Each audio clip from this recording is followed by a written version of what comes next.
Diara si Lola Mami. Nanguha na siya sa kamatis guys. Nang harvest siya guys. Yung kanon sa pamahaw. Nisod ano ka pamahaw guys. Diara. Tulo kay nga ani. Libre ng pamahaw nako. Tapo. Malag walay kuan. Lain sudan. Mga rayang sudan guys. Saka asin. Bites na. Pangpakinis ng kutis.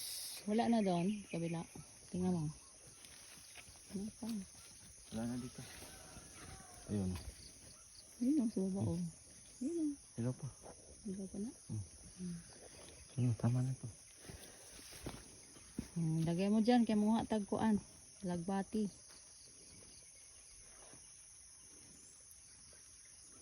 Asan ba?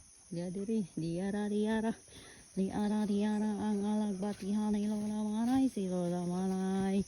Diara guys. Nagasorbi-sorbi na lang guys sa iyang nga tanong guys. Uy, isprehanan ba yan ni Do? Okay. Meron mga hinog ah. Oo. Tas ha. Uy, naay kamatis lulo. Ayan na lolo. Ang dami pala. Mga alagbati guys. Oh, pampakinis ng ano yan, balat. Kailangan tayong kumain yan. Collagen yan. Pampadulas to guys.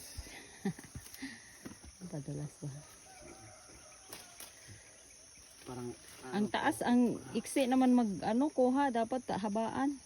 Kasi yung mga dahon, nakakain naman yan. Ito ba sa taas oh. Yan, ulan na.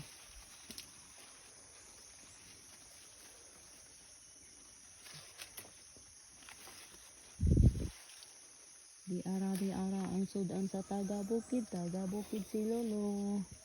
Ano na yung taga-bukid si Lolo? Hindi man yung taga-bukid.